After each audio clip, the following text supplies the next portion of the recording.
monde. Vu que j'ai été un petit peu trop optimiste et que j'ai pas mal de temps à tuer, je me suis dit que j'allais vous faire une petite vidéo sur pourquoi j'ai tellement besoin de déménager et pourquoi je déteste tellement la SNCF. Donc, pour vous remettre un petit peu dans le contexte, il y a 2 ans, j'ai emménagé au sud de l'Essonne mon logement est desservi par le RER D. Et à l'époque, je ne savais pas que c'était un vrai bordel. Enfin bref, bon après, j'en ai reparlé depuis avec mon chéri qui me dit que ça a empiré depuis qu'on est arrivé. Bon. Et en fait, ce qui est terrible avec cette localisation, c'est que moi au début, j'attendais simplement que mon chéri ait un CDI pour pouvoir déménager ailleurs. Je me disais, bon bah en attendant, je vais pas péter un câble chez ma mère, ça va être cool, tranquille. Si j'avais su. J'ai souvent fait état de mes difficultés en expliquant que ça fait 2 ans que je cherche du boulot. Mais en fait, ce dont plein de personnes ne se rappellent pas, c'est que l'une des raisons qui a fait que j'ai autant de difficultés, eh bien c'est précisément cette localisation parce que les employeurs se méfient énormément de personnes comme moi qui habitent si loin. Parce que là, techniquement parlant, je suis à 1h30 de Paris. Et forcément, c'est pas génial. Alors, personnellement, je suis prête à prendre le premier train s'il faut. Le fait de faire des trajets pour gagner ma croûte, ça m'a jamais fait peur.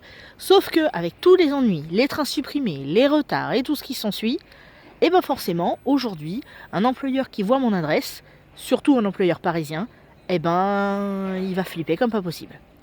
Et c'est à tel point que moi, bah forcément, je suis pas con. Je m'en suis rendu compte assez rapidement de cet état de fait. Donc qu'est-ce que j'ai fait ? J'ai été voir un peu qui, dans mes relations, voire donc la famille et tout ce qui s'ensuit, habitait assez près de Paris pour pouvoir, on va dire, être utile. Attention, je ne suis pas du genre à profiter des gens, mais bon, là, je parle de utile professionnellement et tout ce qui s'ensuit. Et je me suis rendu compte qu'il y avait au moins 4 options qui pouvaient me permettre de trouver un travail et de m'y rendre sans souci. Bon, en attendant de pouvoir déménager moi-même, évidemment, parce qu'il ne s'agit pas de squatter chez les gens éternellement. Sauf que ça suffisait pas. Et il a donc fallu que je mette l'adresse de mon père pour pouvoir commencer à décrocher des entretiens. Et c'est un truc de dingue parce que en faisant ça, j'en ai décroché à la suite 6 ou 7 en 2 mois même pas, alors qu'en 2 ans, j'avais eu un entretien. Imaginez-vous. Et l'entretien, c'est un petit peu au magasin où là, je viens de faire mes courses.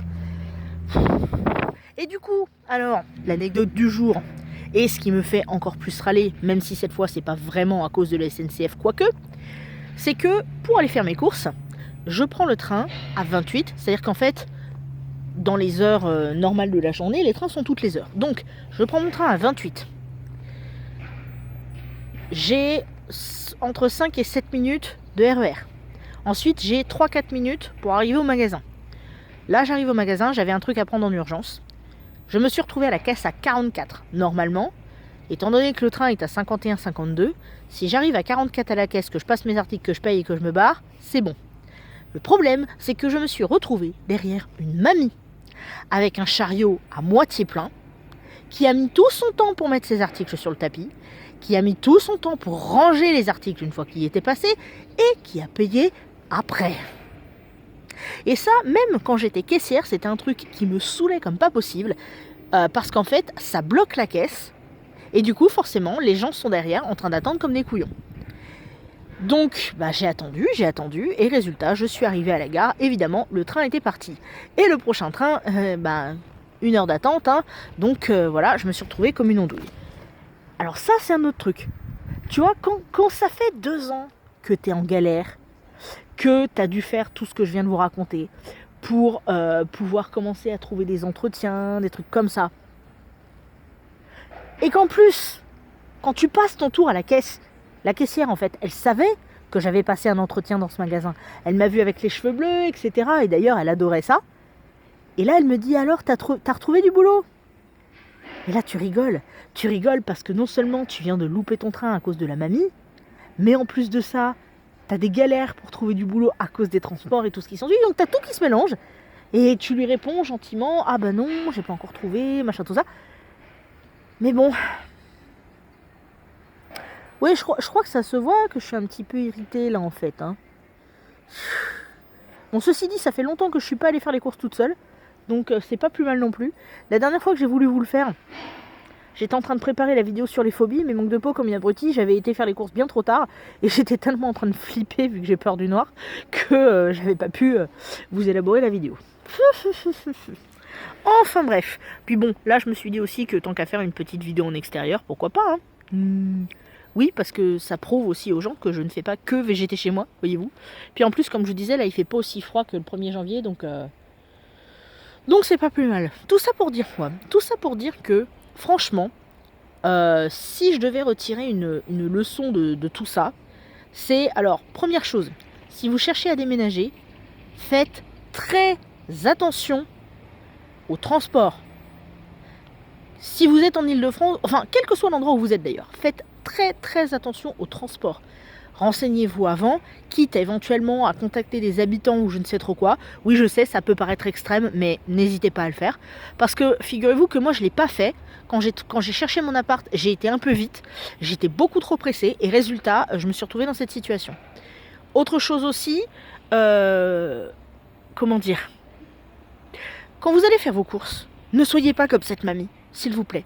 Ne soyez pas comme cette mamie. Vous mettez vos courses comme vous pouvez sur le tapis, vous payez au moment où on vous dit que c'est prêt pour votre carte, et vous essayez de vous mettre sur le côté. S'il vous plaît. S'il vous plaît. Oh chouette. Oui, je sais, mais de toute façon, tu sais, mon gars, il y a des trains toutes les heures à l'heure actuelle, donc je risque pas vraiment de me faire écraser, hein. Ou alors, en tout cas, j'aurai largement le temps de me relever, puisqu'en plus, la bordure, là, elle est assez... Enfin, elle est pas... C'est pas très haut. Donc voilà. Bon, ben sur ce, je vais continuer à râler dans mon coin. Heureusement que mon téléphone est un petit peu chargé. Et puis, bah écoutez, je vous fais des bisous et puis je vous dis à la prochaine. Sachant que là, donc les prochaines vidéos, ça va être... je crois que la prochaine, je vais essayer de faire celle sur les phobies. Parce que celle-là, vraiment, j'y tiens vraiment énormément. Et aussi, petite note, pour les lives, n'hésitez pas, alors je sais que je l'ai déjà dit plusieurs fois, mais surtout, n'hésitez pas à me dire les jours et les heures qui vous intéresseraient le plus. Alors je vais pas pouvoir faire de live comme ça toutes les semaines, mais bon, si je peux en refaire de temps en temps et contenter quelques-unes d'entre vous, bah pourquoi pas quoi. Bon allez, cette fois je vous laisse vraiment tranquille, et je vous dis à très bientôt.